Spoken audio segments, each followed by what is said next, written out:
Gente querida, estamos de volta para mais uma live. Então, antes que eu entre naquilo que é a palavra que nós queremos compartilhar com você, como igreja hoje, nós do Ministério Casa da Noiva temos orado por sua família, orado por sua casa e orado pelas famílias do nosso Brasil, crendo que Deus trará grandes respostas daqui para frente à sua casa e à sua família. Mas esse texto de 2 Coríntios capítulo 9 é muito interessante, porque Paulo diz, a partir do verso 6, tentando conscientizar a igreja de Corinto que existe uma justiça que opera sobre a semente, ele diz assim no verso 6, e digo isto, que o que semeia pouco também ceifará, e o que semeia em abundância também colherá. Cada um contribua segundo propôs no seu coração, não com tristeza ou por necessidade. Olha que interessante. Porque Deus ama o que dá com alegria. E Deus é poderoso para tornar abundante em vós toda a graça. Perceba que Paulo fala sobre a semente e diz que existe uma operação de Deus sobre ela, porque ele diz, Deus é poderoso para fazer abundar sobre vós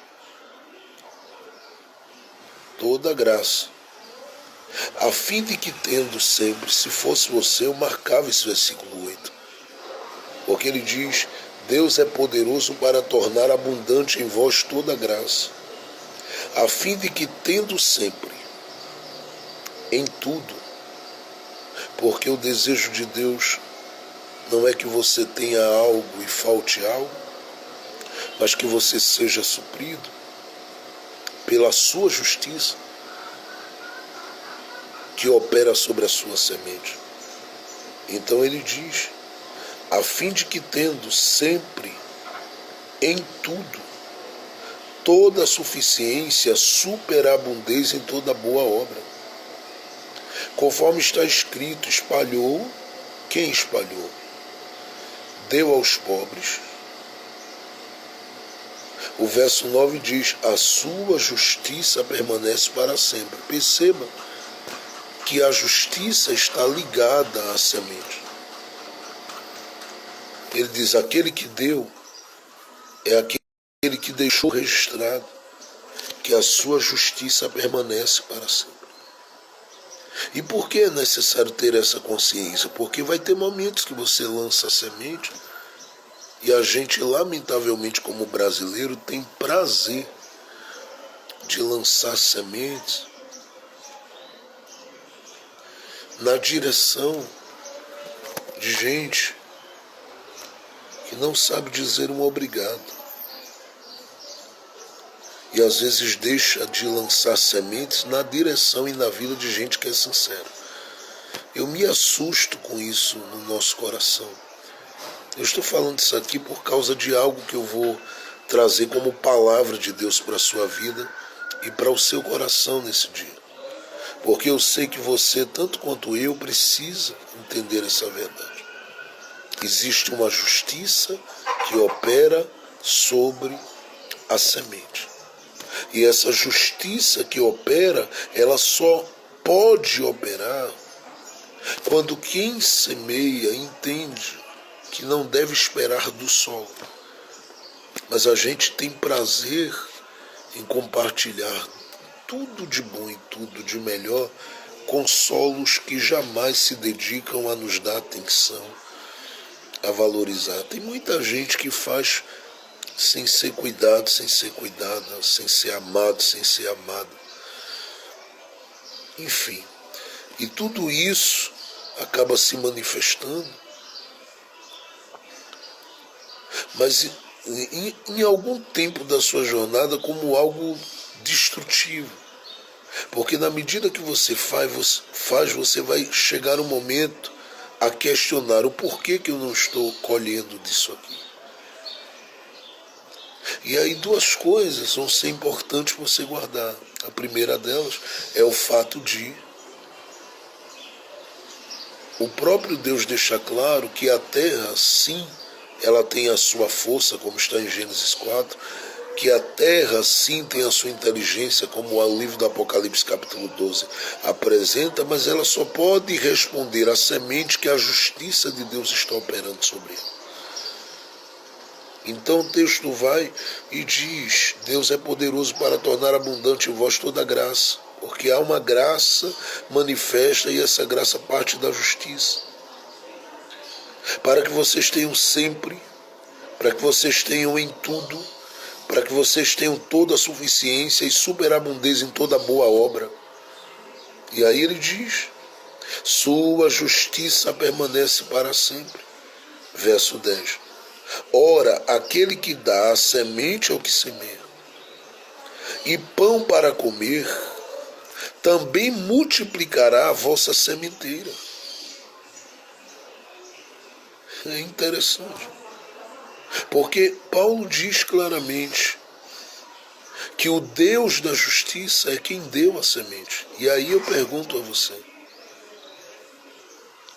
você tem condição de levantar hoje a mão e gritar para o céu, dizendo a Deus: o Senhor não tem me dado nada? Porque se você particularmente diz: o Senhor não tem me dado nada, é porque no seu coração você nunca se estabeleceu como um semeador. Porque Paulo diz que Deus dá semente a quem semeia, não é a quem diz que vai semear. Isso é muito interessante você entender. Eu gosto de aprender essas coisas porque são princípios que podem promover uma revolução na minha jornada e na minha caminhada e na sua vida. Então Paulo diz, verso 10, aquele que dá a semente ao que semeia, também é o que faz uma segunda coisa: ele dá pão para comer. Mas tudo isso aqui é feito por Deus na vida daqueles que semeiam. Então ele diz, ele dá pão para comer, este também multiplicará a fonte da vossa semente, porque ele multiplicará a vossa sementeira e fará algo. E aqui eu gosto disso algo, porque no verso 10, a última parte, Paulo diz assim: ele aumentará os frutos da vossa justiça. E eu fiquei me perguntando, que frutos de justiça são esses? Porque é interessante você entender que tudo que Paulo está dizendo anteriormente está ligado a essa justiça. Porque a justiça de Deus permanece para sempre. Então Paulo diz, estejam conscientes de que não é o solo, é a justiça. Estejam conscientes, em segundo lugar, de que vocês não podem declarar que não tem, porque tem. Tem porque o Senhor não deixou faltar o pão. E tem porque o Senhor não deixou faltar semente. Se no seu coração e na sua alma você fez uma declaração para ele ouvir. E a declaração que saiu de seus lábios foi: eu quero ser um semeador. Se você um dia disse isso, Deus nunca deixou de te dar semente. Porque ele não dá semente a quem não semeia. Ele só dá a quem semeia. Paulo diz, aquele que dá semente ao que semeia. Mas Paulo diz uma terceira coisa, ele diz, é por essa justiça que vocês carregam a certeza de que existe uma colheita, não por causa do solo, porque conforme a parábola de Mateus 13, verso 3 a 9, o semeador pode semear e não colher nos 3 primeiros terrenos. Mas aonde a justiça de Deus determinou para favorecê-lo, ele vai colher. No tempo, na hora, no instante, ele vai colher.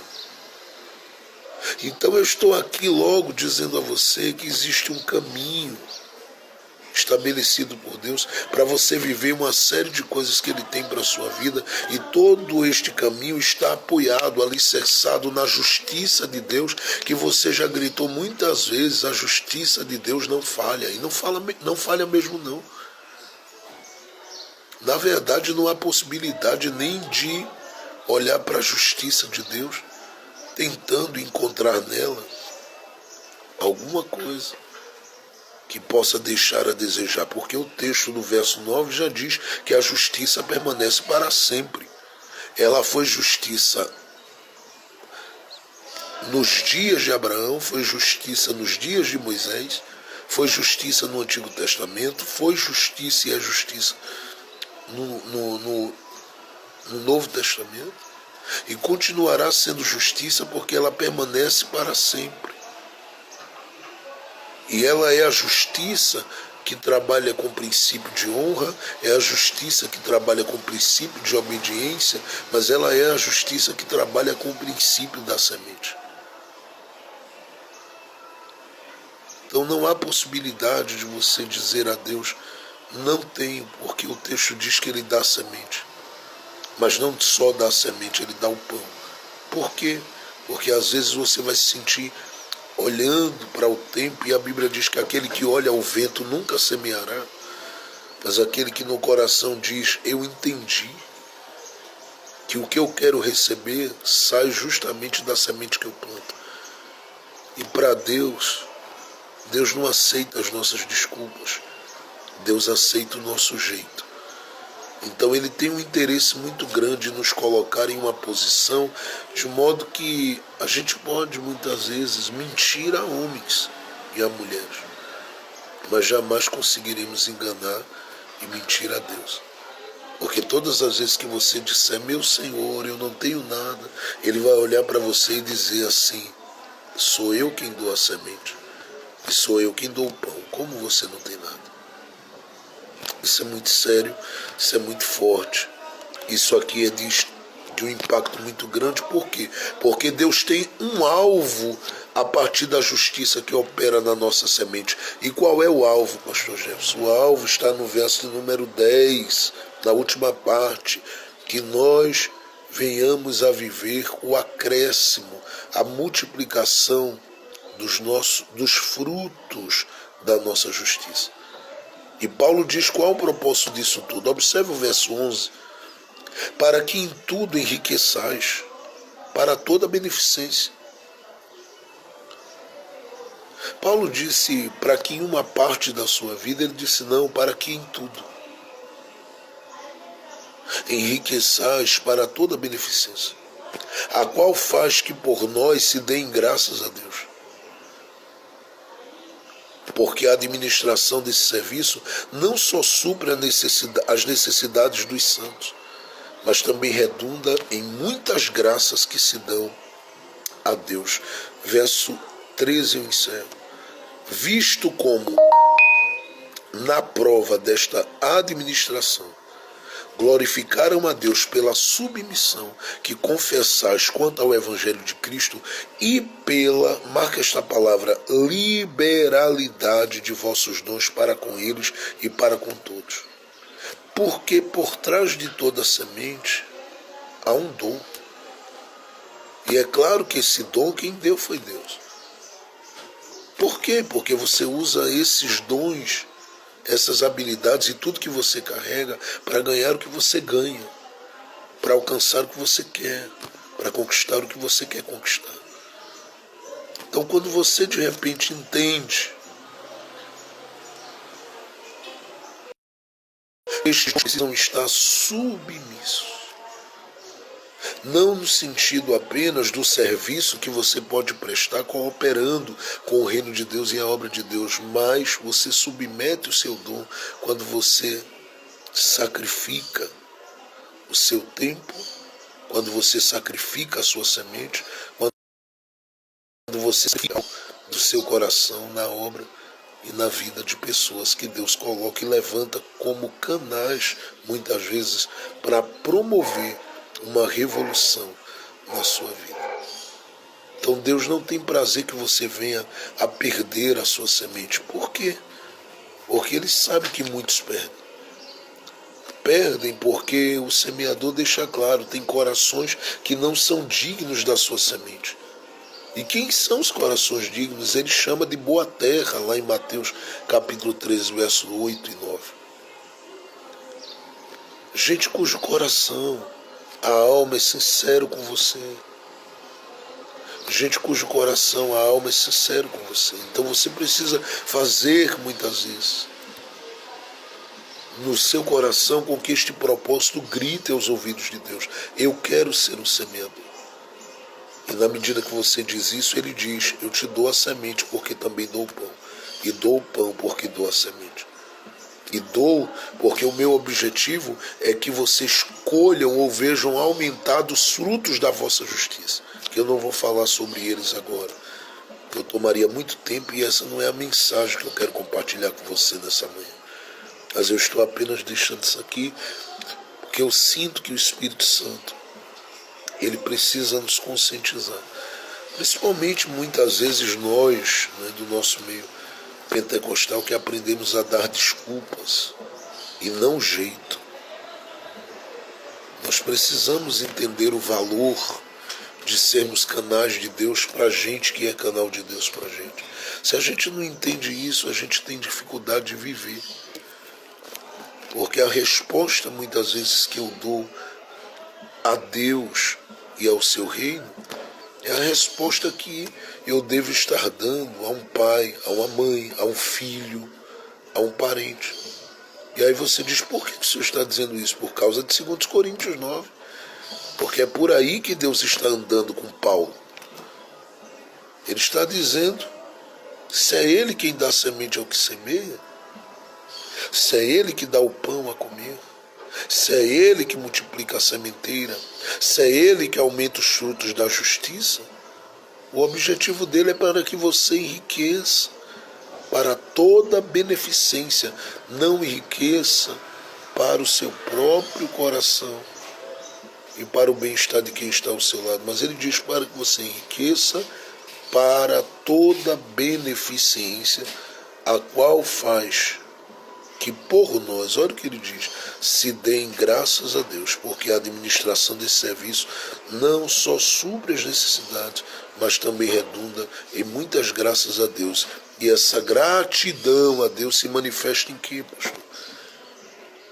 Nesta submissão do serviço, nesta submissão dos dons, nesta submissão daquilo que eu carrego ou que eu trago comigo como certeza de Deus na minha alma. Ou seja, foi Ele que me deu, a Ele eu sirvo. E a minha forma de servir é fazendo de algum coração, de alguma vida, de alguma história, alvo do meu amor, alvo do meu carinho, alvo da minha generosidade, alvo do favor do meu coração. Entenda isso e você sempre será alguém que terá suficiência em tudo, porque Deus não te deixará jamais viver histórias sem ter por trás desta história um cuidado específico dele.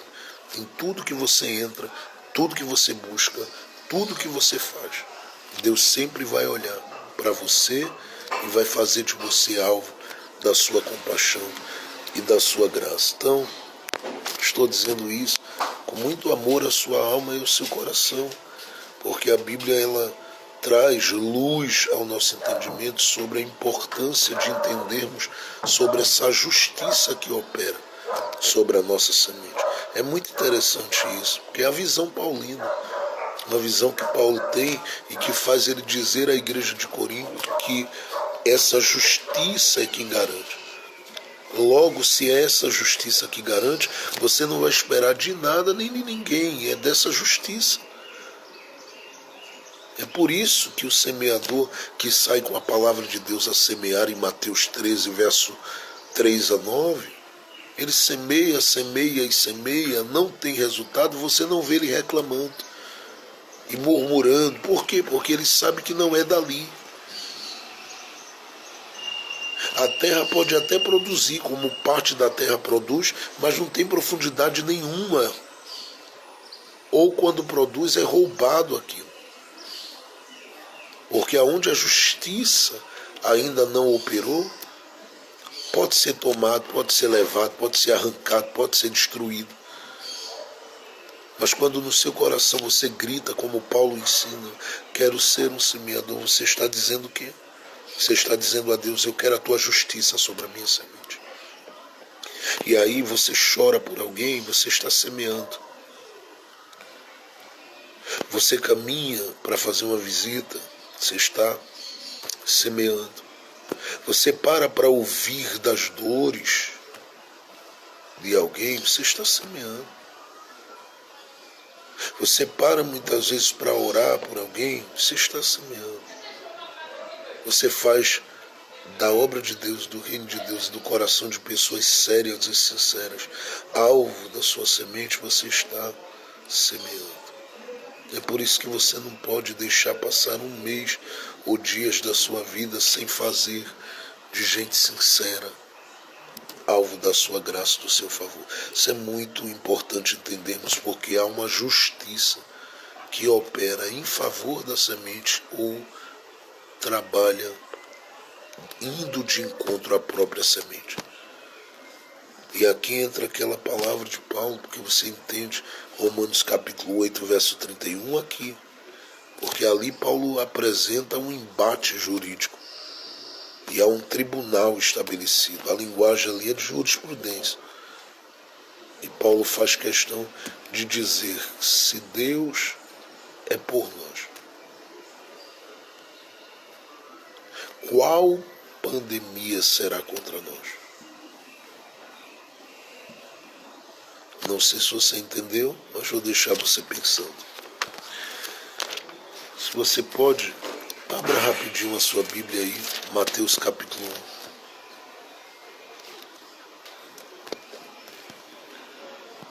1. Onde a justiça está, os semeadores sempre terão razão. E Deus sempre honrará os semeadores. Isso é uma palavra importantíssima para a minha vida. Eu não sei para a sua, mas para mim, que sou canal todos os meses para cobrir a obra missionária, o trabalho missionário, porque nós cobrimos e apoiamos e estamos ligados todos os meses a esse trabalho lindo de capacitação, instrução e orientação de missionários. Eu já falo isso aqui já faz um ano e a gente faz isso silenciosamente, sem muito alarde, sem muita coisa, porque o meu objetivo é, em todo tempo, que Jesus seja glorificado. Tá? Não tenho nada contra quem faz questão de gritar, apresentar o que faz. Eu prefiro seguir silenciosamente, realizando essas obras que aumentam os frutos da minha justiça. Porque a justiça de Deus se faz justiça em mim. E a justiça de Deus se faz justiça em você. Mateus capítulo 1. Eu queria que você observasse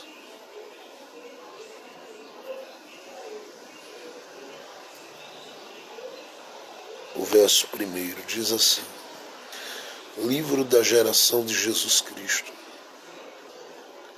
filho de Davi, filho de Abraão.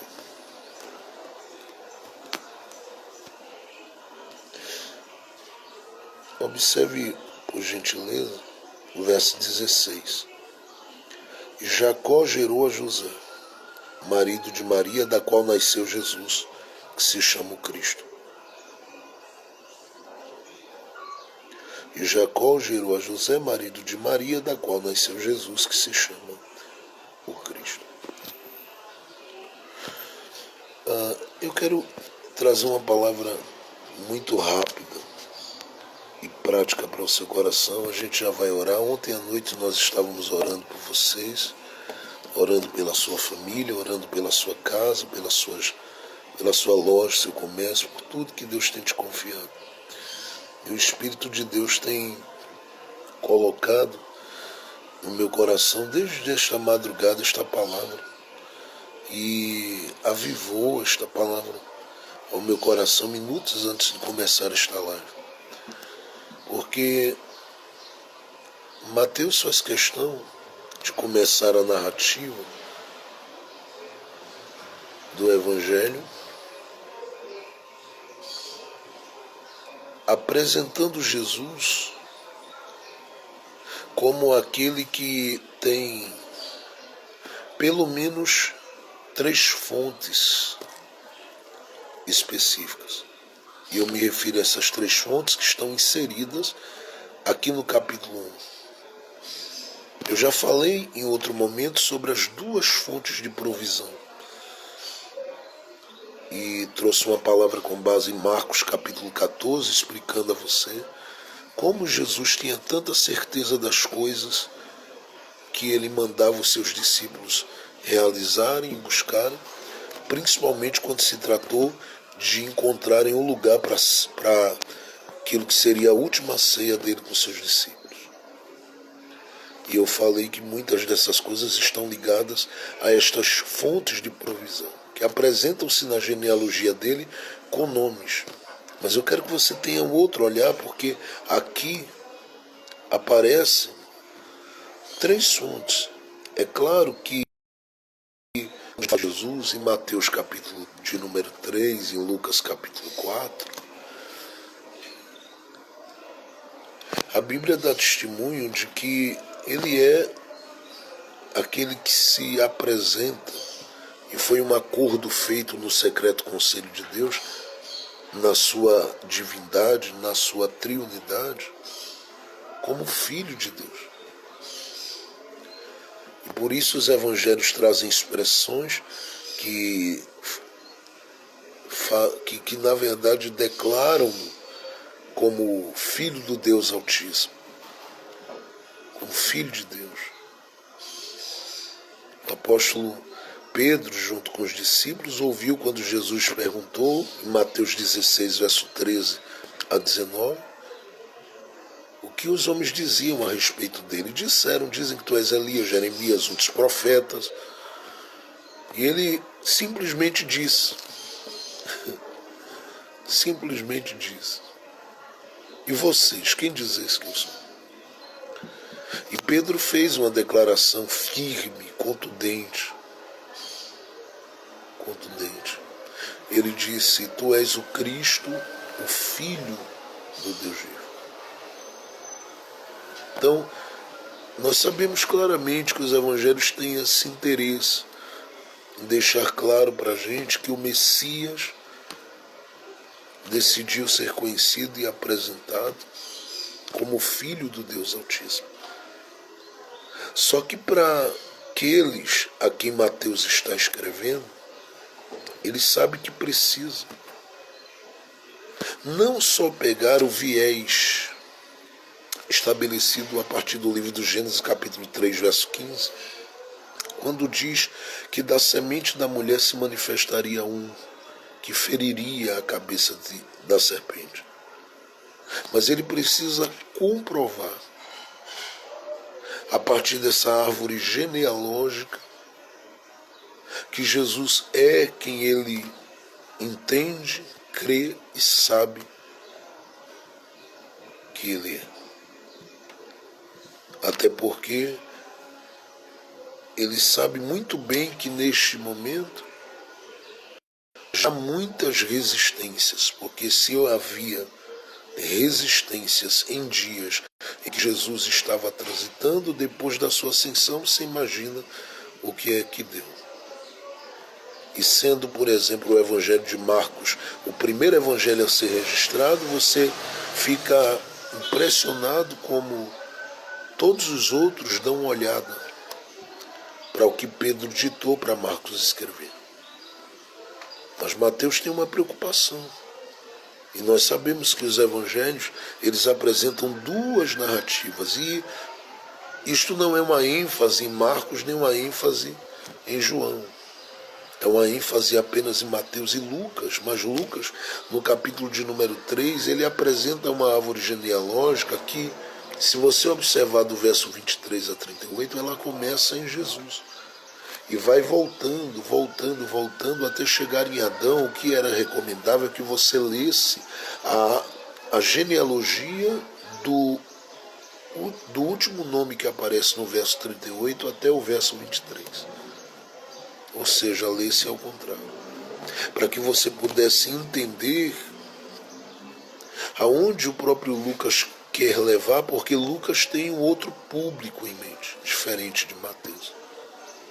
Então, quando Mateus está fazendo esse registro, me chama muita atenção ele começar isso aqui, fazendo uma inversão, e eu já falei um pouco sobre ela, porque ele coloca Jesus como filho de Davi, depois vem Abraão, e a gente sabe que por ordem lógica, Abraão vem primeiro. Só que a genealogia descrita por Lucas é a genealogia do trono, e na genealogia do trono, ele sabe que a figura de Abraão não é um homem com um cetro na mão e nem com palácio. Isso é coisa que Davi já experimentou. Então ele começa em Davi e insere no contexto dos que têm trono quem não tem. Eu vou repetir mais uma vez. Ele começa em Davi, inserindo no contexto da linhagem dos que têm trono quem não tem. Porque o que é que Abraão tem de mais além da riqueza que tinha? Fé. E ele mostra a princípio que na lista da realeza existe espaço para quem tem fé. Isso é uma primeira verdade indiscutível. Deus insere no contexto da lista quem crê. Talvez não tenha muita estrutura, não tem muita coisa do ponto de vista dos palácios da vida, mas a fé que tem lhe coloca em um nível de excelência, lhe coloca em lugar de honra. Por isso ele é apresentado como filho de Davi, para deixar claro que não é necessário que se apresente com um trono aqui para que esteja na lista dos de honra. Deus insere quem ele quer inserir. Isso é uma primeira verdade. Mas uma segunda verdade que aqui está dita é que na visão de Mateus, Mateus entende que reino sempre virá antes de fé. Porque Deus jamais vai me inserir em um contexto que ele mesmo não tenha preparado. Logo, o reino é a primeira realidade exposta na pessoa de Davi. E segundo, na figura de Abraão. Então, quando você lê Mateus capítulo 1, você se alegra. Se alegra porque você entende que Deus primeiro preparou toda uma estrutura e um cenário e deixou esse cenário bem montado para te inserir na história desse cenário. Essa é uma segunda verdade que não dá para refutar. Deus prepara o cenário para a gente entrar. Se você já leu o livro de Esté, já deve ter percebido que o livro de Esté, eu já citei em outro momento também, ele é um livro que começa quase que sem pé nem cabeça, porque todos os livros da Bíblia têm como foco o personagem principal que vai ser apresentado durante todo o livro. E o livro de Esté é o único livro da Bíblia que começa não falando da figura de Esté. É claro que eu sei que ela vai ser inserida na história quando Vasti vai sair. Mas antes que Deus insira Esté, a Bíblia dá testemunho no livro de Esté que o que aparece ali, pelo menos por alguns versículos, é o valor que o próprio Deus, a partir da narrativa bíblica, dá à cadeira, à mesa, à cortina, à talher, a copo. E você vai ficar olhando para a Bíblia falando sobre isso e não vai se questionar o porquê que está assim. Por que há um capítulo dedicado para falar do copo, para falar da mesa, da cadeira e de tantas outras coisas ligadas ao rei? para depois, no capítulo 2, colocar Esté dentro desse cenário. É porque Deus, na verdade, nos ensina que Ele começa pelo lugar que Ele vai nos colocar. Então, se eu fosse você, eu agradecia, porque onde você está plantado, você não está por acaso. Eu vou repetir, se eu fosse você, eu agradecia. Porque a posição que você ocupa, o lugar que você está, a voz que você tem, o respeito que você tem, a consideração que você tem, não é por acaso. Isso tudo foi algo estabelecido pelo Deus soberano, que preparou o cenário para você entrar nele, porque ele começa pela cadeira justamente porque vai te sentar nela. Ele fala da mesa porque é nela que você vai viver o maior banquete da sua história. Ele fala de coisas honrosas relacionadas à sala real, porque é ali que ele vai te inserir e é ali que ele vai te exaltar. Logo, eu estou lhe dizendo que ele prepara o cenário para você entrar, e isso não é diferente nem com Abraão, nem com Jesus. Porque Abraão foi inserido dentro de um contexto. Aqueles que vieram de Abraão foram sendo inseridos dentro de contextos. E comigo e com você não é diferente, porque o próprio Jesus também vai ser inserido dentro de um contexto, e nós também. Deus começa trabalhando nas coisas, Deus começa preparando as coisas, Deus começa movendo a sua mão relacionadas às coisas que serão propriedade nossa no futuro. Então eu estou falando para você que existe um cenário que Deus está arrumando. Existe um cenário que Deus arrumou. Existe um cenário que o próprio Deus decidiu que vai te honrar nele. Então você precisa ser glorificado. Glorificar a Deus por isso, e precisa crer que Deus será glorificado na sua vida. Isso é uma segunda verdade. Mas uma terceira verdade que você consegue, olhando para Mateus capítulo 1, verso 1, entender, é que existe opções.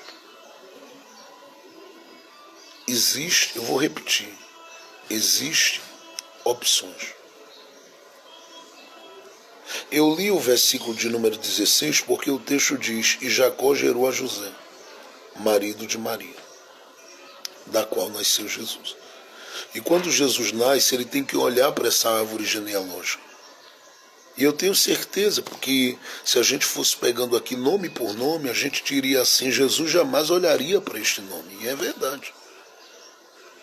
Porque são nomes tão comprometidos com determinadas coisas, principalmente com corrupção, que o próprio Jesus jamais olharia para estes nomes como uma referência. Mas você olha para Mateus capítulo 1, você começa a se alegrar em Deus. Porque Deus não deixou Jesus sem opções. Por que o Senhor está dizendo isso? Porque se você olhar para todas as genealogias apresentadas na Bíblia, seja de Gênesis 15, seja no livro das Crônicas, enfim, você vai perceber que todos aqueles que de alguma forma estão nascendo de alguém, eles voltam a olhar para trás. E o objetivo é buscar referências, para que possam, a partir dali, guiar-se na presença de Deus. E é por isso que, por exemplo, em 1 Reis, capítulo 3, quando Salomão foi fazer aquela oração aos ouvidos de Deus, pedindo a Deus sabedoria, ele coloca a figura de Davi como alguém que Deus foi fiel com ele em todo o tempo. Mas você percebe que Salomão não tem uma preocupação de dizer: e Davi que foi fiel em todo o tempo à tua casa, ou ao teu reino. Porque ele sabe que, apesar de Davi ser um homem segundo o coração de Deus, foi um homem carregado de muitas fragilidades, falhas e erros, pecados.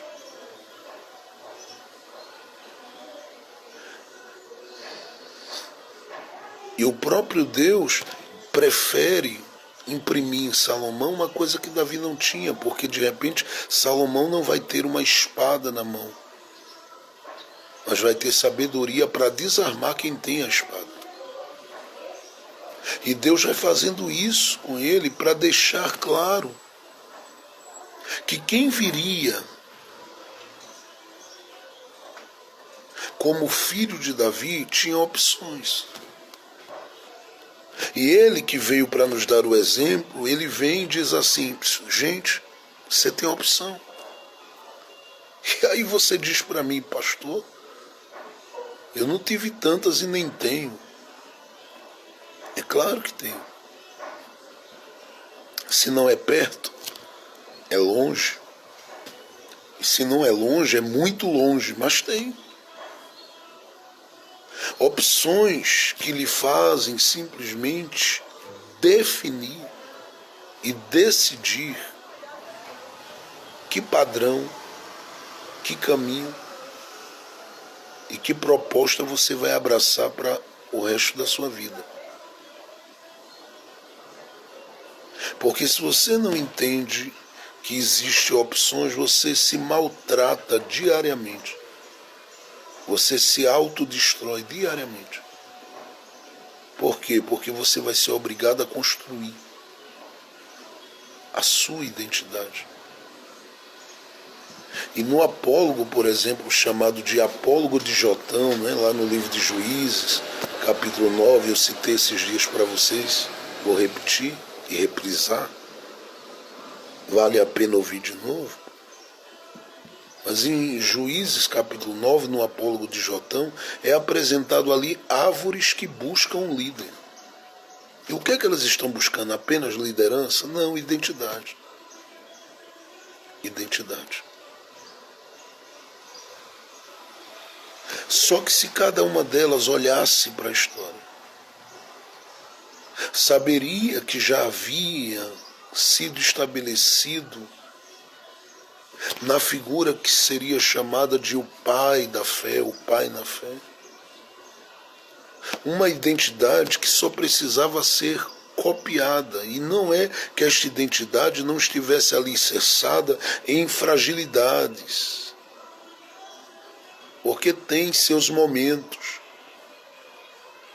mas é uma identidade que foi construída a partir de decisões que começam com a figura, por exemplo, de Abraão em Gênesis 12, abrindo mão, porque Deus diz para ele: Lerá, sai para ti mesmo, e vai chegar até Gênesis 22 com ele abrindo mão de coisas, porque Deus lhe pede o seu filho Isaque e ele vai subir para o alto da montanha para entregar. E é claro que Deus não deixa ferir o menino e matá-lo, mas ele no coração já havia feito isso. Eu estou entregando o meu filho ao Senhor. Então eu estou introduzindo dessa forma porque eu sei que tem pessoas que pararam diante dessa live hoje, que estão sem saber por onde caminhar, que caminho seguir, como viver e como lidar com todas as mudanças que estão acontecendo na sua vida. E eu quero dizer a você que a forma sempre foi e sempre será a mesma. É dando uma olhada lá atrás. E quando eu digo dando uma olhada lá atrás, você precisa entender para onde quer e para quem quer olhar. Porque em Mateus capítulo 1, o texto já começa dizendo: o livro da geração de Jesus Cristo. Filho de quem? Ele poderia ter colocado só filho de Davi, já estava bom demais. Ele poderia ter colocado só filho de Abraão, já estava bom demais. Mas por que os dois estão no mesmo versículo? Sendo que com relação a esses dois, existe aqui uma diferença de tempo, uma diferença de chamado e uma diferença na forma com que se relacionavam com Deus. Até porque eu não, pelo que me consta, eu não vi Abraão, no livro do Gênesis, tocando harpa, nem expulsando demônio. Mas via Abraão enxotando aves, apresentando sacrifício, levantando altares e agindo diante de Deus, guerreando por gente que lhe era significativa, relevante, importante. Então, quando você está olhando aqui, existem opções, e é isso que eu quero que você pegue, porque algumas coisas eu preciso dizer a partir dessa palavra nesta manhã. E são palavras, tenha certeza do que eu vou lhe dizer, que o Espírito Santo de Deus, aquele que é o meu amigo e que caminha comigo a vida, nesta vida ministerial e nesta jornada como eleito de Deus como você é. Esta é uma palavra que esse Espírito Santo, o amigo dos amigos, decidiu colocar na minha mente. Porque todos os passos de Jesus poderiam ser aquilo que a maior parte de nós vive. Uma reprodução. Uma cópia. Até porque a Bíblia vai apresentar uma série de outros nomes, mas lá no topo da lista está um Abraão e está um Davi. E o que é que está sendo proposto para ele? Decida. Se você vai reproduzir algo de Davi ou algo de Abraão. Se você vai reproduzir algo de Davi e algo de Abraão, ou se você vai reproduzir algo de cada um especificamente. A questão é que Deus não lhe deixou sem opções. E eu sei que talvez você diga, pastor, mas isso não é nada fácil, não. Porque existem aí as questões genéticas, as questões de formação e de cultura, as questões de ensino e de instrução, que eu recebi ao longo da vida como sementes que bombardearam a minha existência. Tá, tudo bem. Mas você pode, como homem e mulher amado por Deus, perceber que existe algo diferente da parte de Deus para a sua vida. E este algo talvez não esteja em uma fonte perfeita, mas está em uma fonte que tem algo a dizer a você. Se você olhar para o livro das Crônicas, por exemplo, eu já preguei em outros momentos, mas eu preciso fazer menção do que está apresentado aí.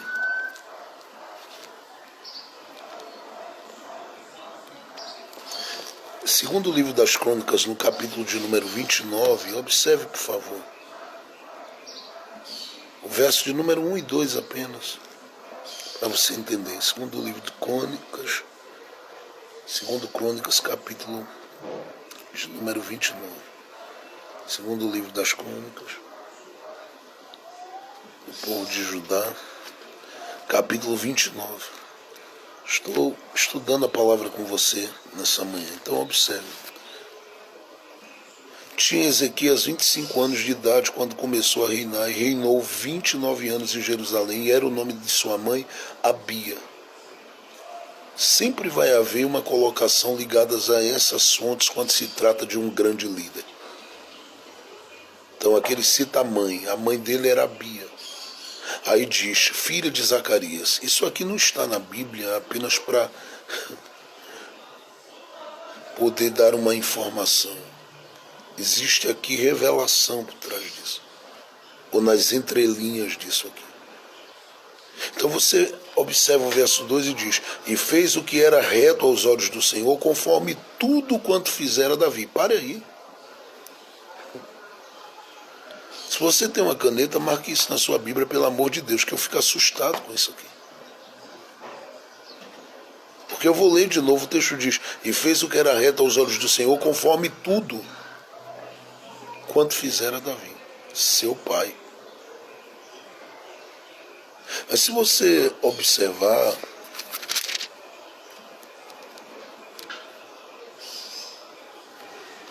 o capítulo de número 28, você vai perceber que existe na história de Ezequias um pai que não é Davi, é claro.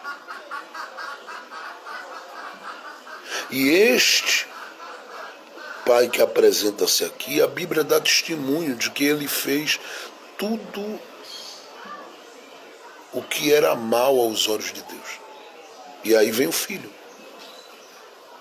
E o texto deveria dizer, e o filho andou no mesmo caminho do seu pai. E você olhando para isso deveria ficar paralisado, dizendo assim, mas não está assim. O texto diz que ele andou no caminho do seu pai Davi. O que é que ele fez? Ele buscou uma referência diferente. Porque se ele fosse copiar o seu pai, ele faria o que seu pai fez. Fecharia as portas do santuário, travaria o acesso ao altar, ou impediria o acesso ao altar, expulsaria os sacerdotes, destituiria os levitas, escantearia os homens do altar. Mas a Bíblia diz que ele fez totalmente diferente. E ele só fez diferente porque ele deu uma olhada para a história. E detalhe, o texto diz que ele fez tudo conforme Davi fez, mas preste atenção. Esse tudo aqui não implica em ter agido com base nas deficiências de Davi. Estou falando para Davi. Isso aqui tem a ver com o zelo do coração de Davi pelas coisas de Deus. Você entende o que eu estou dizendo?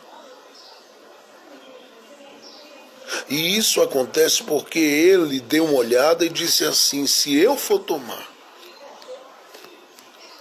o meu pai como referência, está aí no capítulo 28, verso 27, eu vou destruir toda a minha existência. Por quê? Porque o legado, a história, o caminho, as decisões, as escolhas que o meu pai fez não foram escolhas beneficentes para a sua genealogia. A partir da sua genealogia e para aqueles que viriam da sua genealogia. Então, ele dá uma olhada e diz, dá licença. Eu posso até levar em consideração que meu pai existiu, mas a minha fonte é outra. Você percebe que você tem opções? Porque tem muita gente que está me ouvindo, que está reproduzindo uma série de coisas que não tem cooperado com o seu crescimento, com a sua vida. Seja profissionalmente, seja espiritualmente, seja por sua vocação de vida, porque você tem uma vocação. E você precisa, no nome de Jesus, acordar que existem possibilidades de viver uma vida diferente. A história que está presente na árvore genealógica, a qual você faz parte, ela não precisa ser reproduzida. Eu já vi pessoas que disseram, olha, na família todo mundo conhece o que é divórcio, você vai ser também assim. Na família ninguém é feliz em casamento, ou ninguém encontra ninguém para casar, ninguém vive uma vida e uma história de família. É claro que a Bíblia dá testemunho que tem aqueles que circuncidaram a si mesmos, ou seja, são eunucos que decidiram viver unicamente, exclusivamente para o seu Senhor e para o Rei. Mas eu sei que o desejo mais comum é de se ter uma história de família, apesar das dificuldades que se tem. E tem gente que foi sentenciada por palavras. Eu não estou dizendo que você foi escravizada por elas, entenda. Houve uma sentença de alguém, olha, na família é assim. e você passou a agir mais como uma doida, e me perdoe usar essa expressão, mas eu vou ter que falar de forma clara mesmo, você passou a agir como uma doida, como uma maluca, por causa dessa informação. Sua vida virou um rebuliço, um inferno. Porque você passou a reproduzir aquilo que lhe passaram como informação, como se fosse a única opção que você tinha. E eu quero dizer, suas gerações têm opções diferentes. Nas suas gerações, ou na sua árvore genealógica, há opções diferentes. Cabe a você decidir. Deixe-me aplicar o que aparece entre o capítulo 28 e 29 de Crônicas. Você pode ser quem fecha, quem bloqueia, quem dificulta. Ou pode ser quem abre, quem dá acesso, quem possibilita. Tudo é uma questão de você entender, a princípio, que existem opções.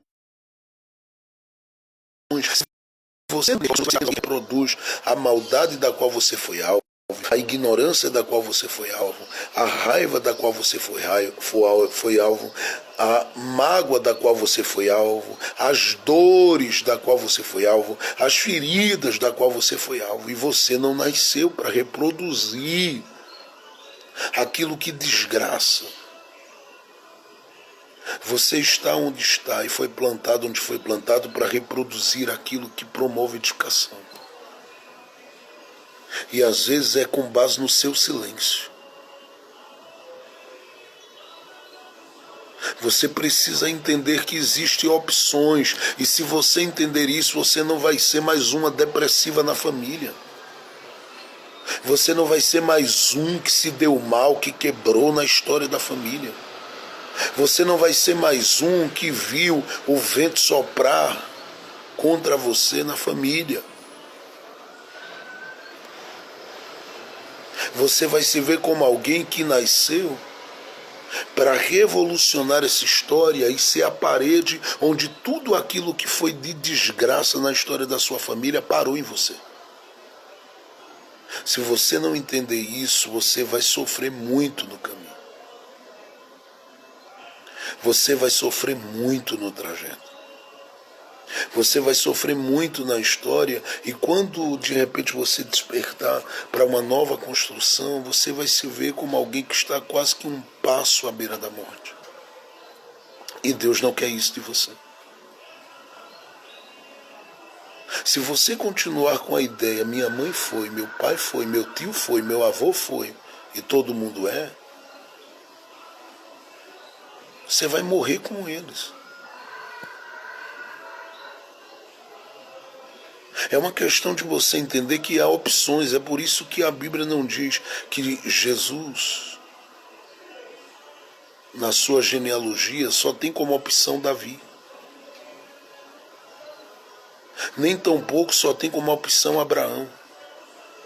Porque tanto Davi como Abraão são grandes e poderosos homens na história, no sentido da grandeza das suas atitudes e da sua fé. Mas também são homens limitados e falhos. E a Bíblia dá testemunho das suas fragilidades. Mas deixa claro para a gente que só está assim, conforme a narrativa de Mateus, para me dizer: ei, você tem opção. Eu quero saber essa manhã se você crê na sua vida que você tem uma opção, porque você não diz um amém, não diz nada. Você está simplesmente declarando que você está debaixo de uma sentença. E eu quero hoje que essas algemas, essas amarras, essas coisas ruins, pelo amor de Jesus, elas venham a perder a força na sua vida. Elas venham a perder a força na sua existência. Elas venham a perder a força na sua história. Você precisa entender que existem opções. E aqui entra a questão da minha escolha e da sua escolha. Quem é minha referência? Quem são as pessoas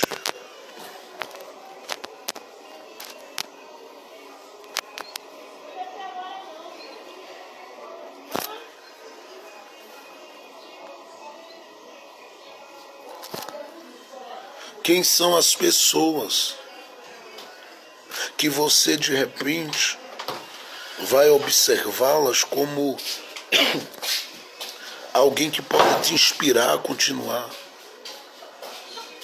Quem são aqueles para quem você vai olhar e você vai dizer, bom, essa espiritualidade, essa comunhão, essa vida de fé, esse relacionamento me inspira para estar em Deus.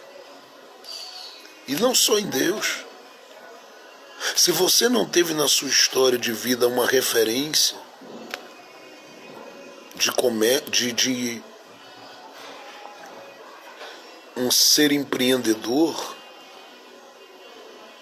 você precisa buscar, se é isso que você tem como meta. Seja em qual área for da sua vida, principalmente profissional, principalmente quanto às suas finanças, se você não teve uma referência que te dá um impulso, que te joga para cima, que pega a sua vida e catapulta para a vida, para o sucesso, para o crescimento na sua vida espiritual, financeira, ou seja, qual a área que você precisa. Se você não ter, você precisa buscar isso dentro dessa área. Eu estou lhe dizendo, mude o seu olhar. Mude o seu olhar pelo amor de Deus. Porque o Ezequias deu uma olhada e disse assim, rapaz, tem uma caixa. Mas eu não vou olhar para ele, eu vou buscar um Davi lá atrás. Longe de mim, mas eu vou buscar. Jesus vem, ele tem opções. Olha, tem um Davi, tem um Abraão. Porque todo mundo que vem depois é gente bagunçada na sua história de vida. Sim. Ele vai falar dos filhos de Jacó.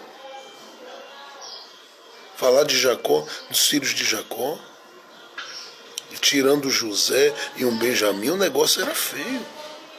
Vai colocar uma Moabita na história, vai colocar a Betseba na história, vai entrar uma série de gente aí que você olha e diz, meu Jesus. Só que é aqui que começa a mudança na história da sua vida. É esse olhar que você tem que ter, que diz assim, ei, eu tenho opção. Eu tenho opção. Às vezes você não teve. E deixe-me dizer uma coisa, muitas das mudanças na sua vida começam pela sua cabeça. E você não pode, deixe-me estimular você a isso, mas você não pode passar esse segundo semestre do ano que está por vir sem ler alguns livros. Não faça isso, pelo amor de Deus. Você precisa reservar tempo na sua vida, porque os livros te darão percepção, te darão a capacidade de ler a vida com outros olhos e de fazer viagens para dentro, para fora, para longe ou para perto.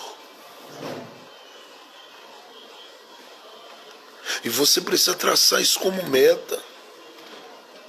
Você precisa estabelecer.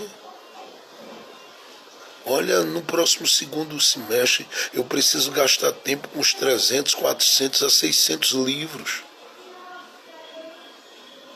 Eu preciso aprender um pouco de leitura dinâmica, eu preciso aprender outras coisas para poder ser mais rápido e ser mais proveitoso na minha leitura, mas você tem que estabelecer isso como meta. Você não é escravo da ignorância e nem pode ser. Você só poderia aceitar isso se você fosse apenas um brasileiro. E nem deve, mas eu estou dizendo isso porque isso é colocado, incutido na nossa mente desde a infância. Vá sobreviver, vá sobreviver, vá sobreviver. Mas você pode escrever a sua história de uma forma diferente. Eu vou dizer de novo, gente, há opções. Existem opções para mim, existem opções para você. Mas depende unicamente de você começar a traçar isso no seu caminho como meta. Olha, eu não vou ficar sendo escravo a vida toda apenas daquelas palavras que eu ouvi, porque eu sei que tem palavras que te amarraram, te seguraram, te prenderam, não que houvesse um poder para isso, mas porque você deu poder a isso, porque nenhuma palavra, seja de quem for, ela tem poder sobre a minha vida e sobre a sua vida. O poder que as palavras, o olhar, ou as más interpretações das pessoas, ou as mágoas das pessoas têm contra mim, é o poder que eu dou. É o poder que você dá. Elas não estão por perto e você fica lembrando desses miseráveis. Perdoe a minha ignorância aqui.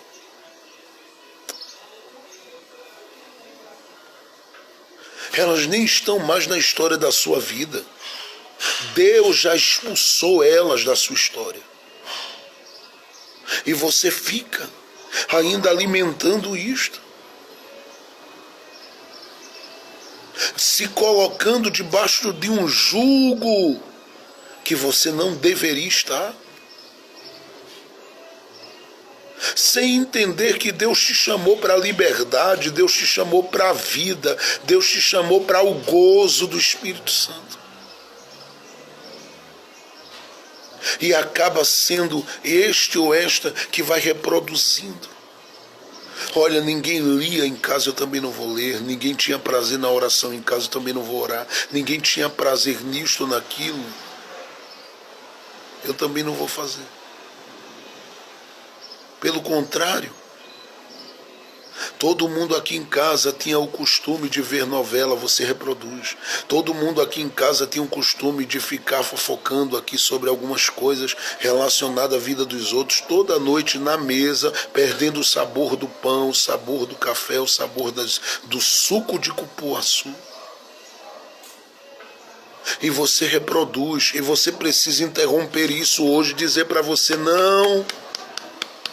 Seja perto ou seja longe, existe uma outra referência. Existem opções. Filho de Davi, dizer a gente, tem opções, gente. Pastor, eu não quero olhar para esse lado do adúltero da minha família. Então olha para outro caminho. Olha para o lado de quem tem fé. Pastor, eu não estou querendo olhar para o lado de um Abraão que chegou no território do Egito e teve seus momentos de mentir ou omitir.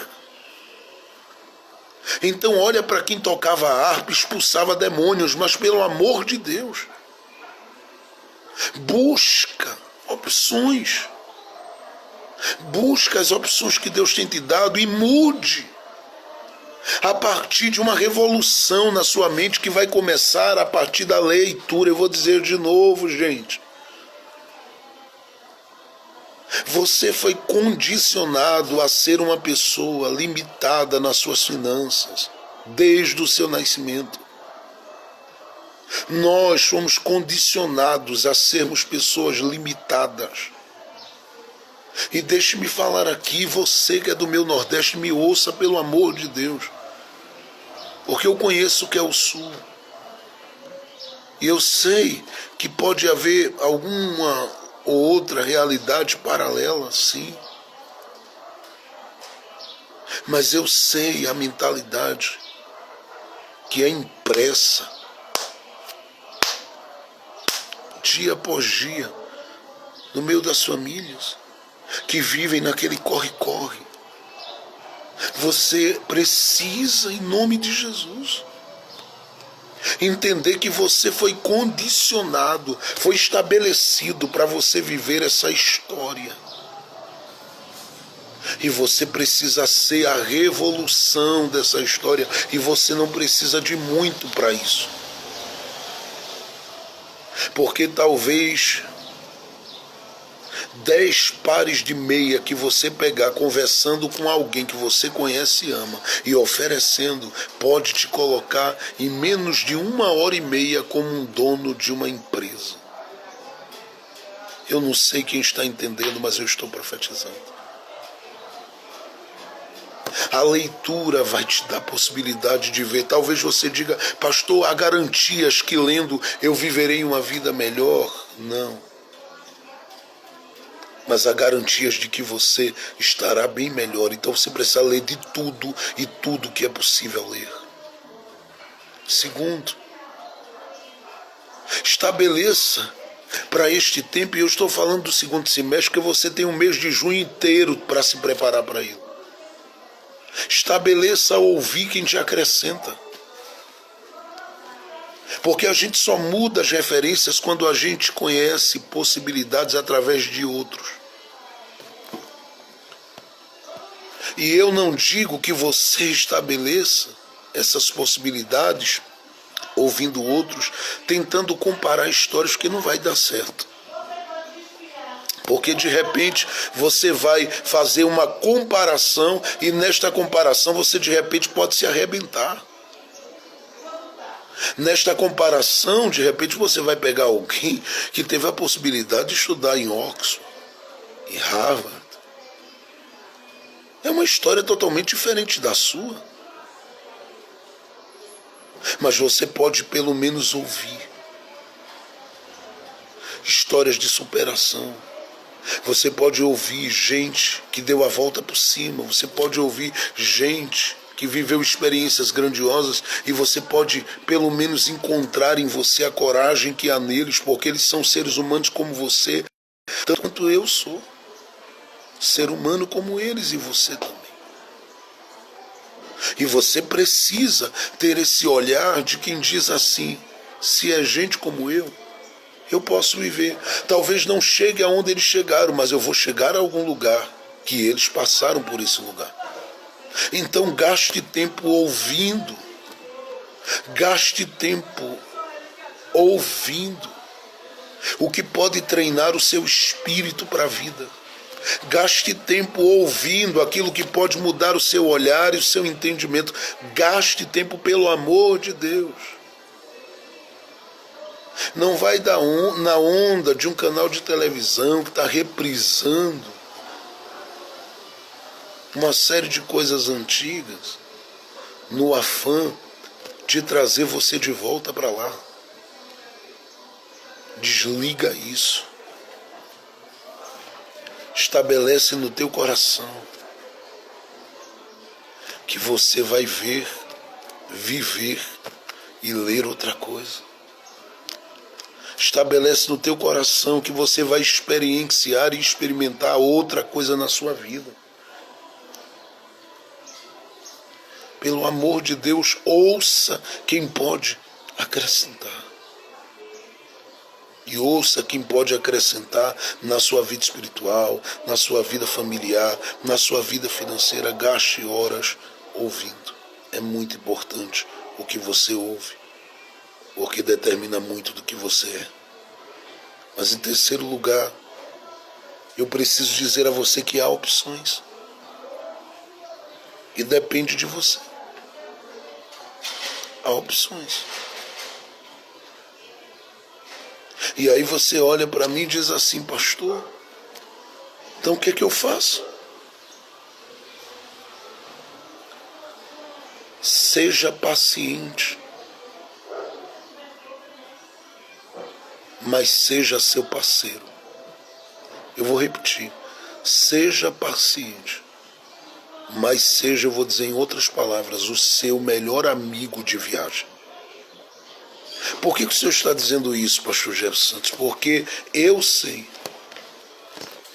que você deu oportunidade a muita gente de falar dentro desse coração e dessa alma, e muita gente te machucou e feriu. Mas isso só aconteceu porque você nunca se convidou para fazer a viagem com você. Eu gosto do salmista no Salmo de número 43, porque ele fala com a sua própria alma, dizendo a ela: espere em Deus, pois ainda o louvarei. Ele está convidando a alma dele para fazer uma viagem com ele. Faz uma viagem comigo. Você precisa entender que se você não for o seu melhor parceiro, você vai destruir suas possibilidades. E é melhor que você mude o seu olhar acerca de você mesmo, para você viver muita coisa do que você tem para viver. Até porque, biblicamente falando, você é a melhor pessoa para fazer. Você é a melhor pessoa para fazer essa viagem com você. O proverbista, ele tem essa preocupação de fazer com que cada um de nós entenda a importância de sermos os nossos melhores amigos. Por isso o salmista disse, e eu repito: porque estás abatido, ó minha alma. É você fazendo parceria com você mesmo. Se você não for o amigo da sua alma, você vai ter dificuldade para essa nova construção que o Espírito de Deus está propondo a partir da palavra na sua vida. Porque essa nova construção passa por uma parceria leal e fiel entre você e o seu coração. Eu não disse entre você e as suas feridas, preste atenção. Eu não disse entre você e os abusos sofridos na infância. Eu não disse entre você e o aborto sofrido e as pancadas sofridas na vida. Eu disse entre você e você mesmo. Se não há possibilidade de se convidar para viajar, pare por um tempo. Porque a gente tem muita paciência com a gente, tem sim. Eu sei que tem horas que você diz assim, eu tenho raiva de mim. Claro. Você está simplesmente fazendo uma viagem, e nessa viagem que você está fazendo, você está descobrindo de você. E ao descobrirmos da gente, a gente vai tendo raiva porque você olha e diz assim, como eu fui besta. Por que eu preparei a lasanha para aquele demônio e permitir aquela satanista entrar na minha casa? Por que eu me aliancei com gente que não presta, não vale nada e é uma desgraça para a minha vida? E foi uma desgraça para a minha vida. Você vai começar a ter raiva de você, mas aí é necessário paciência, porque você está aprendendo ao longo do caminho, mais do que paciência. Entenda. Você precisa se dar a mão e dizer, vamos, na hora que eu puder te ajudar, eu te ajudo, e na hora que eu não puder, você me ajuda. Mas é você, por você, é você, com você e é você em você. O proverbista diz assim, assim como o homem pensa, ele o é. E o que é isto, senão dar as mãos para se fazer um caminho diferente com você mesmo? Você só se sente extremamente solitário e solitária porque você entende que precisa de outra mão que não seja a sua e a de Deus nisso. Você só se sente impossibilitado, desprovido e desprotegido na vida porque você entende que você precisa de mais gente com você. Só que você já percebeu que mais gente com você não deu certo. Ou você acha que você está se sentindo solitário porque Deus deixou que o cão acabasse com as suas amizades? Não. Ele foi criando situações para você ficar só. Porque era a única forma e a única maneira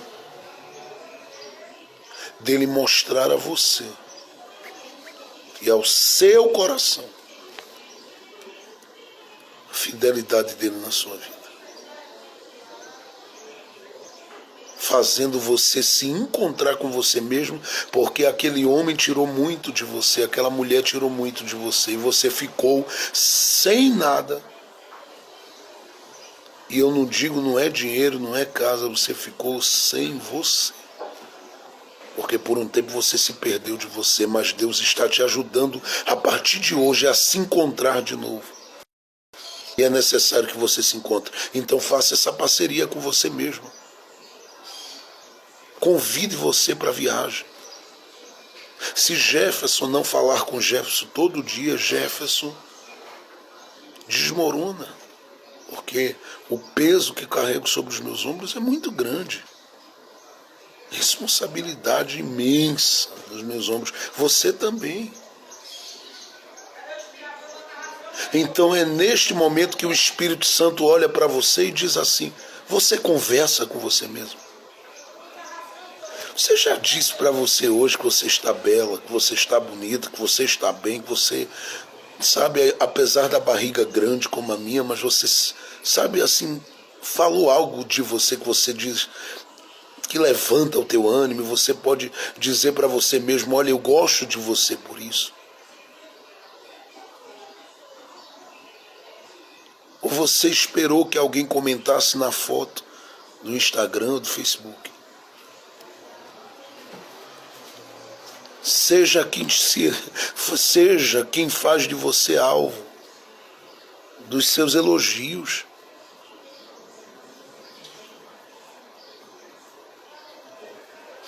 Seja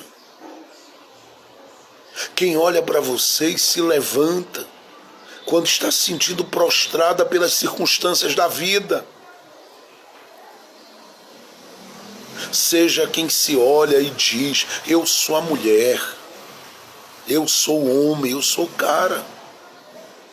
Pastor, isso é vaidade, soberba e orgulho? Não, isso é apenas você sendo parceiro da sua própria alma.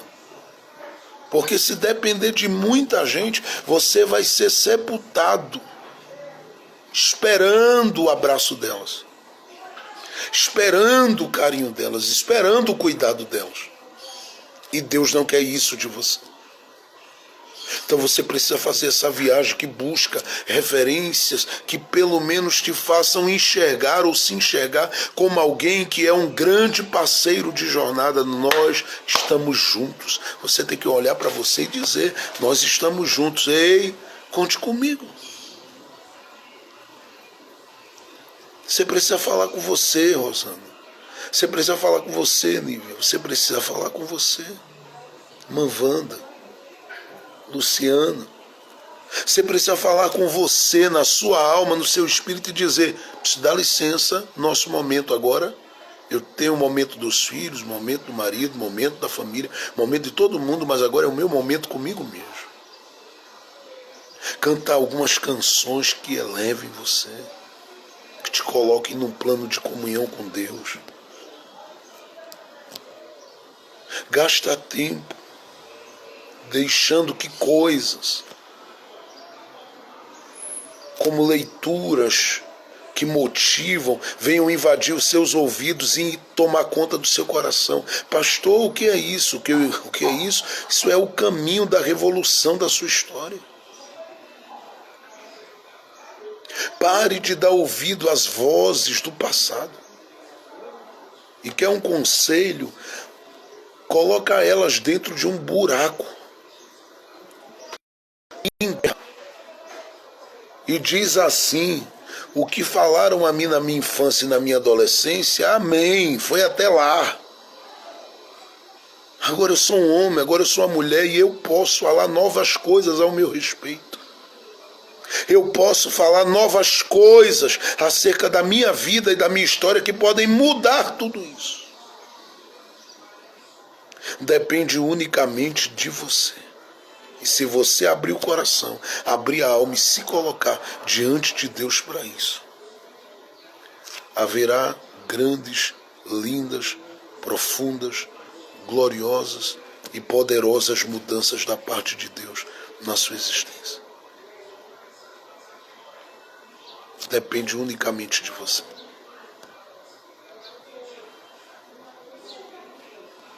Eu vou dizer de novo, depende unicamente de você. Se você não se der a mão para viver, você terá dificuldade de encontrar alguém que te auxilie nesse processo.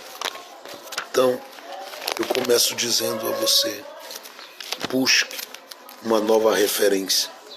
Busque. Você tem opções e você pode encontrar. Talvez o pai não foi o melhor. E nem o seria. A época que ele viveu é bem diferente da nossa ou da sua. Talvez a mãe não foi. Mas fez o que pôde. Talvez as pessoas que fizeram parte da sua infância, da sua adolescência, não foram. E nem poderiam ser. Mas você hoje tem opções. Mude o seu olhar, mude a sua mente, permita o Espírito Santo mudar o seu coração e diga para você mesmo, eu tenho opções. Se não é um Abraão, é um Davi. Se não é um Davi, é um Abraão. Se não é um Abraão, é um Davi. Se não é um Davi, é um Abraão. Você tem opções. Eu queria que você desse uma olhada comigo no livro de Provérbios, por favor.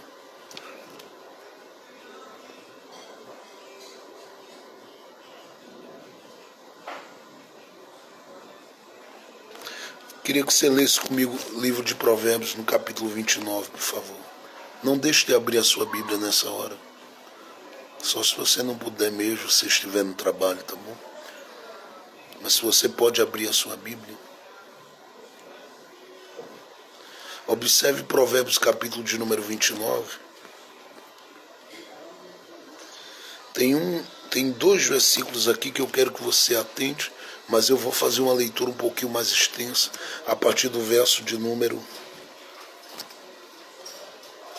18. Não havendo profecia, o povo se corrompe. Parece que não tem nada a ver com o que eu estou falando, né? Mas toda a corrupção é por falta de uma palavra de ordem. A corrupção que eu falo aqui não é aquela que está entranhada na política brasileira. Eu estou falando de outra corrupção.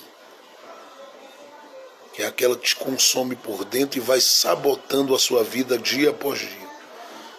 Fazendo com que você sabote a sua vida ou venha sabotar a sua vida todos os dias.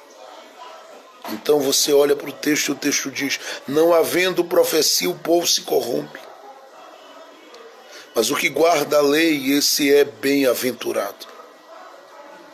O servo não se emendará com palavras, porque ainda que te entenda, não te atenderá. Eu vou repetir isso aqui porque é interessante. O servo não se emendará com palavras, porque ainda que te entenda, não te atenderá. Tens visto um homem precipitado nas suas palavras? É aquele que buscou a referência errada, ou aquele que se deixou ser escravo das más referências. Tens visto, verso 20, tá? Provérbios capítulo 29, verso 20. Tens visto um homem precipitado nas suas palavras? Maior esperança há de um tolo do que dele. Porque se ele se autossentenciou ou deixou-se ser sentenciado pelas suas fontes primárias, ele está mais destruído do que um tolo. Porque ele é o tolo dos tolos. Porque abandonou toda e qualquer possibilidade que Deus tem colocado diante dele, porque, eu repito para você, há opções. Você pode mudar as referências. Então o texto continua e é interessante o que diz. Quando alguém cria delicadamente o seu servo desde a mocidade, por derradeiro ele vai querer ser seu filho. Você percebe o que eu estou falando? Eu vou dizer de novo. Quando alguém cria delicadamente o seu servo, desde a mocidade, por derradeiro, ele vai desejar, querer ser seu filho.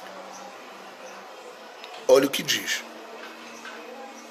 O homem iracundo levanta contendas, e o furioso multiplica as transgressões. A soberba do homem o abaterá, mas o humilde de espírito obterá honra. Agora eu quero que você atente para os versos 24 e 25, que são os versículos principais desta leitura, porque estão ligados a tudo que eu estou dizendo a vocês nessa manhã. Verso 24 e 25 de Provérbios 29, ele diz: o que tem parte com o ladrão aborrece a sua própria alma. Por quê? Porque se deixa ser furtado todo dia. Todo dia. Todo dia. Você se deixa ser roubado quanto às suas opções. Você é roubado na sua felicidade. É roubado na sua paz. É roubado na sua alegria. É roubado na sua força. Você é roubada na sua esperança. Você diz: ah, pastor, eu não tenho parte com o ladrão. Mas quando você alimenta o que ele usou para te desconstruir ao longo de uma vida, e você se coloca como escravo disso para a vida toda, me ouça pelo amor de Deus. Você está fazendo uma aliança com ele e deixando que ele cause os males que ele veio para causar. E você sabe que o livro de Provérbios aqui não está falando de um ladrão qualquer. Porque Jesus disse como é que o ladrão vem. E disse qual é o objetivo dele em João 10:10. Jesus disse que ele vem para matar. Jesus disse que ele vem para roubar. Jesus disse que ele vem para destruir. E aí, quando você simplesmente deixa ele se assenhorear da sua existência, você o torna extremamente forte contra você. E machuca o seu ser, porque a sua alma, ela começa a dizer: ei, há outra opção, não deixa o passado prevalecer. Há outra opção, não deixa as mágoas causadas por gente prevalecer.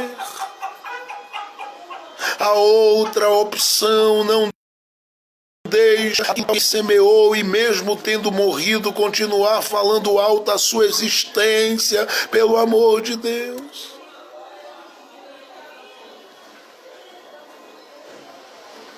O que se aliança, o que tem parte, o que faz negócio, o que se conecta ao ladrão, aborrece a sua própria alma. E olha o que acontece com ele: ouve maldições e não o denuncia. Ouve maldições e não o denuncia. Porque é você quem abre a boca. É você que diz: este lixo eu não aceito. Esta dor como parte de mim eu não aceito. Esta angústia como parte minha eu não aceito. Esta agonia como parte minha eu não aceito. Nada vai roubar de mim minha alegria, minha paz, minha felicidade, minha esperança de um futuro diferente. Nada vai roubar. É por isso que o proverbista diz, verso 25, mas leia depois várias vezes: o receio do homem armará laços. O receio do homem armará laços, mas o que confia no Senhor será posto em alto retiro. Eu vou repetir: o receio do homem armará laços, mas o que confia no Senhor será colocado, eu vou traduzir dessa forma para a sua vida, em lugares de honra. Eu vou parar por aqui, a gente continua em outro momento. Mas eu quero dizer a você hoje, seja parceiro da sua alma, seja parceiro do seu coração, seja parceiro da sua vida. Deus o colocará em lugar de honra, em lugar de paz, em lugar de vida, em lugar de segurança, em lugar de equilíbrio, em lugar de proteção, em lugar de favor.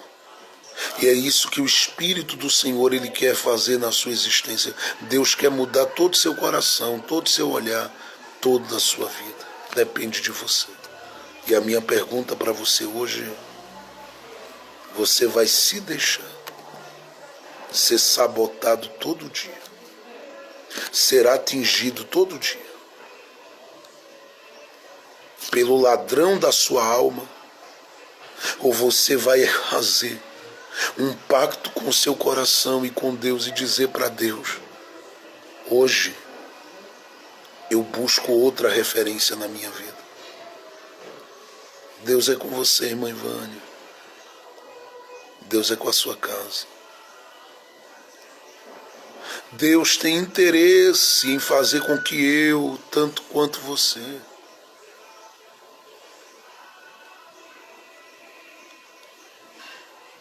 venhamos a experimentar, venhamos a viver novas coisas. Mas Ele está olhando para a gente dizendo: ei, você tem opção. Ah, pastor, mas eu fui sentenciada, porque a realidade de vida das pessoas, Deus está dizendo: jogue fora essa página. E se não jogar fora, guarde apenas como experiência. Mas é porque o Senhor não sabe o que fizeram comigo. Ah, para com isso. Eu sei o quanto dói, porque já me causaram muitas dores também na vida. Mas deixa eu te dizer uma coisa: eles nunca foram parceiros da minha alma, portanto não podem serem senhores da minha vida. Você é o parceiro da sua alma, eu sou o parceiro da minha alma, e nós podemos hoje denunciar todo tipo de maldição e rejeitá-las, dizendo: há poder no sangue que cobre a minha vida, há poder no sangue que cobre a minha chamada, há poder no sangue que cobre a minha existência, há poder no sangue que cobre os meus filhos, há poder no sangue que cobre a minha história, e é você que vai de encontro a isto. E deixe-me dizer uma coisa aqui, porque os melhores a te ajudarem a resolverem essas dores não são aqueles que a gente geralmente diz: este tem autoridade para falar. Porque a autoridade dele está constituída pelo muito ter. Não, para mim, quem mais tem autoridade para falar é quem carrega as marcas. E você carrega. Eu sei por que carrego. Mas a gente precisa hoje dizer: eu não viverei debaixo dessa pressão, porque eu não vou ficar preso a armadilhas. Você é um homem que nasceu para ser feliz. Você é uma mulher que nasceu para ser feliz. Mude o olhar. Quando em Marcos, no capítulo 8, verso 22 a 26, trouxeram aquele homem cego a Jesus, Jesus o levou à parte, ministrou sobre ele, disse para ele: o que é que você está enxergando? Ele disse: eu vejo os homens, eu vejo árvores andando como homens. E Jesus logo percebeu: ele não está enxergando direito, porque o que ele estava projetando para fora era algo que já era imagem dentro. E Jesus entendeu: se não destruir a imagem, a visão continua. Entende quem está ligado? Eu vou dizer de novo: se não destruir a imagem, a visão continua. A visão continua fantasmagórica, assustadora. aquela que aterroriza, que impede de ter atitude, de avançar, de ir. Então Jesus disse: é necessário destruir a imagem, porque o que ele está projetando para fora é algo que já é imagem dentro. Então a Bíblia diz que Jesus toca nele de novo. E quando toca, a Bíblia diz que ele passou a ver nitidamente, e Jesus logo entendeu.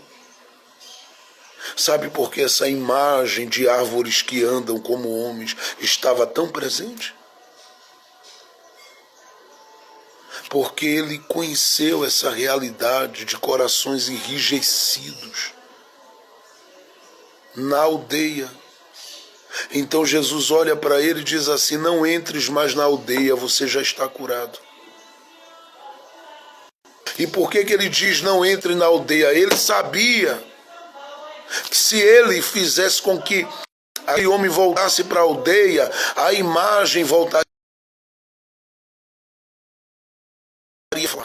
Mas Deus te ajudou a destruir a imagem. Mude a referência.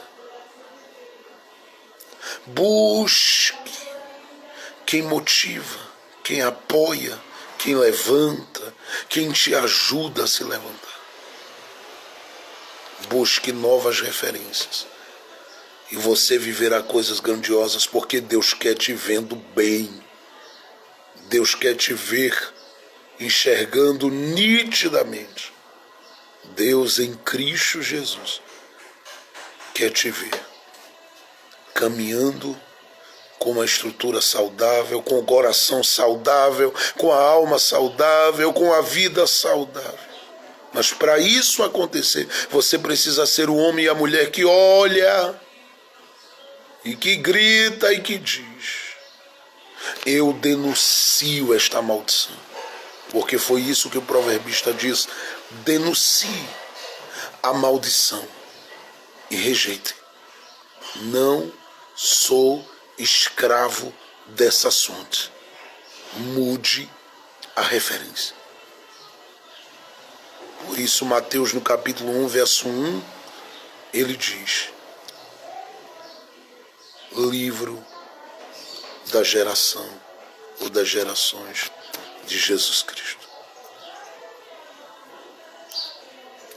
filho de Davi, mas não só filho de Davi, filho de Abraão, mas não só filho de Abraão, filho de Davi. Para que ficasse claro, você tem opções. Eu espero que essa palavra fique no seu coração e ela traga a transformação e a revolução necessária na história da sua vida. Porque Deus não quer que você tenha aliança com aquele que rouba a esperança, mas faça uma aliança com você mesmo. Que Deus te abençoe. Nós vamos orar rapidamente e vamos pedir a Jesus que continue nos abençoando. Deus abençoe Moisés, Deus abençoe o pastor Gilvan, pastor Eliane, Deus abençoe a Rosana, Deus abençoe a Nívia, Deus abençoe a Paula, Deus abençoe a irmã Ivânia, Deus abençoe a Débora Farias, Deus abençoe a Sheila, Deus abençoe cada uma que tem clamado junto conosco nesse momento. Que a bênção de Deus repouse sobre a sua vida e que haja um derramar da graça de Deus no seu coração. Que você mude, porque você tem opções. Não seja o inimigo da sua própria alma. Seja amigo dela. Não se deixe. Deus abençoe Gisele. Não se deixe ser escravo das maldições antigas. Podem ter dito a você: você nasceu para ser infeliz. Não é. Você vai dar errado. Não é. Não vai. Você vai se acabar na vida. Não vai. Podem ter dito muitas coisas na precipitação das colocações. Mas o projeto de Deus com você é grande. E Deus ainda vai continuar honrando seus passos, sua jornada, seu caminho e o projeto que Ele tem com você. Feche seus olhos onde você está, porque eu sinto que esta manhã Deus está mudando referências. Ele está mostrando a você, você tem opções. Você ainda será uma mulher feliz, um homem feliz, você ainda será uma pessoa abençoada em tudo e em todas as coisas. Porque Deus vai mostrar a você que na sua vida Ele também tem felicidade. Ele vai honrar o nome dEle. Denuncie as maldições. Diga para você mesmo, isto não é para mim. Eu não nasci para ficar debaixo de maldição, de angústia. Eu nasci para andar debaixo de palavras de esperança, de força, de vida, de fôlego de Deus para mim.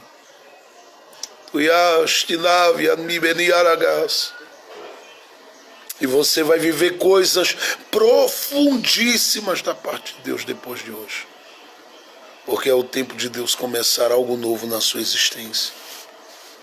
É o tempo de Deus escrever coisas novas na sua história. É o tempo de Deus liberar coisas grandes para a sua vida. Não sei se você hoje já está vivendo uma revolução. Mas se essa revolução não começou em você ainda, o Espírito Santo vai fazê-la começar a partir de hoje. Porque você vai mais longe do que pensa. E desfrutará de coisas lindas de Deus na sua caminhada. Deus te sustentará. Deus te guiará. Deus te fortalecerá. E em Cristo Jesus, Ele abençoará a sua história. Curve sua cabeça, feche seus olhos. Por gentileza, me deixe orar por você. Faça da leitura uma base para a sua história. Deseje, tenha fome, queira, busque, se esforce. Deus proverá tudo e te honrará. Que me dio vanai. Deriaranu kalasa ambiandi de ovender que andi canubarianas teneriana nakia nevasemi.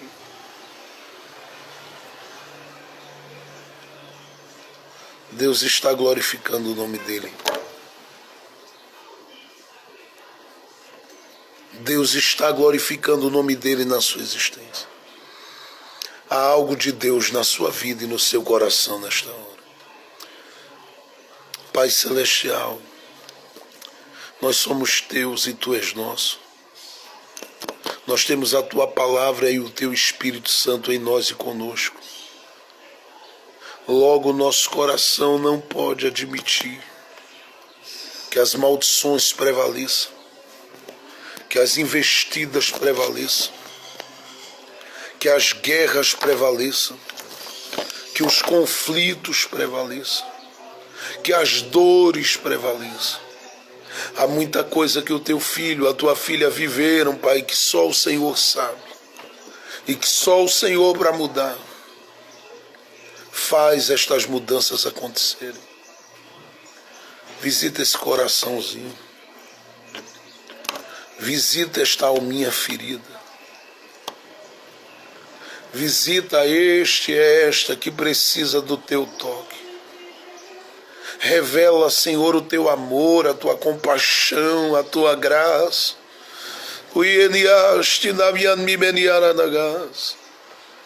Há muita gente, meu Deus, cujo espírito precisa de uma porção grandiosa do céu. Alcance essas pessoas com o teu óleo, com a tua glória, com a tua graça.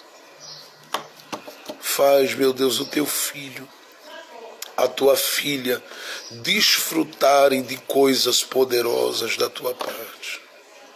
E é no nome do Senhor Jesus que nós declaramos cura para a alma, nós declaramos restituição e saúde para a vida, Nós declaramos, meu Deus, um tempo de velocidade, de honra, de favor sobre a vida dessas pessoas que clamam.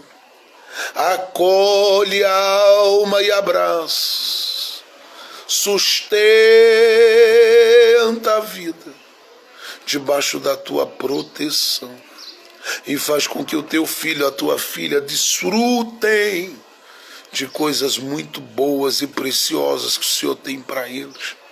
Saca da tua aljava todas as promessas e joga por terra todos os pensamentos contrários, tudo aquilo que auto-impede a tua filha de crescer e de viver, o teu filho de crescer e de viver, e coloca-o em outro patamar, coloca-o em outro nível, coloca-o em outro caminho e faz este filho, esta filha viver, meu Senhor, coisas preciosas, coisas poderosas, coisas grandiosas, coisas preciosas. E muda, Senhor, as referências. Mostra ao teu filho que ele tem opção, que ela tem opção. E o teu nome, eu sei que o teu nome será honrado sobre a vida do teu povo. Nós apresentamos a todos que estão nesta campanha de oração conosco. Declaramos, Pai, em nome de Jesus, vitória da tua parte sobre os teus filhos. Que os céus se abram e os sinais venham e os milagres cheguem. E que hajam da tua parte vitórias poderosíssimas, Senhor, para a vida do que clama, para a vida do que busca, para a vida do que espera em ti.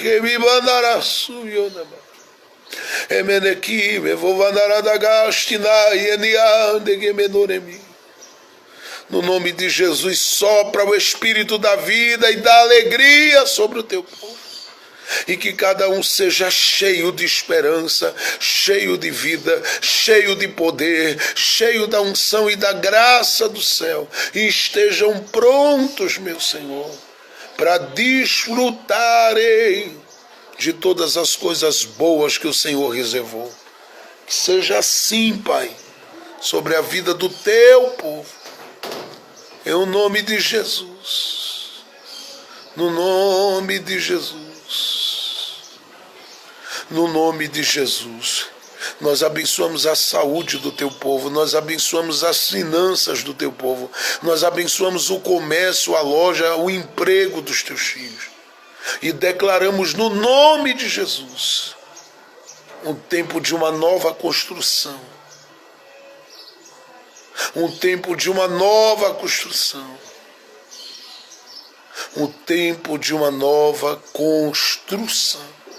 Para a glória e louvor do teu nome. Amém, Jesus. E amém. Deus abençoe sua vida, seu coração. Obrigado, gente, por participar aí conosco.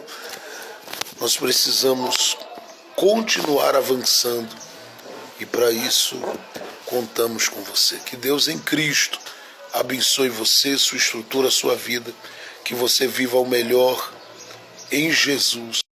De Deus na sua existência e transite daqui para frente, batendo suas asas de esperança, porque você vai voar muito alto e vai viver muitas coisas boas de Deus na sua história e no seu coração.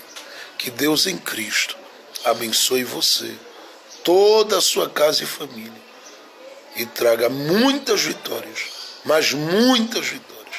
Eu declaro sobre a sua vida, sobre a sua casa, saúde, saúde, saúde. Eu abençoo Luciana, a sua casa. Eu abençoo pastor Gilvan, sua casa. Eu abençoo irmã Fernanda Teixeira, sua casa. Lulu, Mangés, Mãe Eunice. Eu declaro em nome do Senhor Jesus. Eu libero em nome do Senhor Jesus. Que a bênção de Deus prevaleça sobre vocês. E que haja um novo tempo nesta nova construção. Porque eu verei e ouvirei. Tu iastinavi a mi benaragassami. Amando no comando no menino.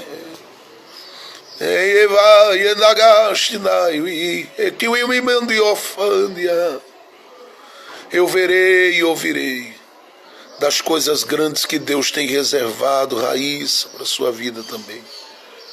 Deus vai honrar o nome dele na sua história. Apenas creia, Fabiana Kelly e família. Creia que Ele está no comando, que Ele está no controle, que Ele está trabalhando, que Ele está concedendo uma grande vitória hoje, que Ele está apressando esta grande vitória na vida da sua família. Este é o tempo de vivermos milagres e Deus vai honrar para a glória e louvor do Senhor. Que seja assim, no nome de Jesus, no nome do Senhor Jesus. Deus abençoe a todos, que o amor de Deus, a graça de nosso Senhor e Salvador Jesus Cristo, a doce consolação do Divino Espírito Santo seja com cada um de nós, hoje, agora e para todos sempre. Todos digam amém. Deus abençoe a todos, uma tarde de paz e vitória, que repouse saúde sobre você e sobre os seus, e que a vitória de Deus prevaleça sobre toda a sua família, sobre toda a sua parentela. Nós vamos continuar buscando, cavando e batendo na porta até o final desse mês. Estamos orando todos os dias e eu creio que Deus continuará trabalhando. Um beijo na sua alma e no coração de todos nós, no nome de Jesus. Amém e amém.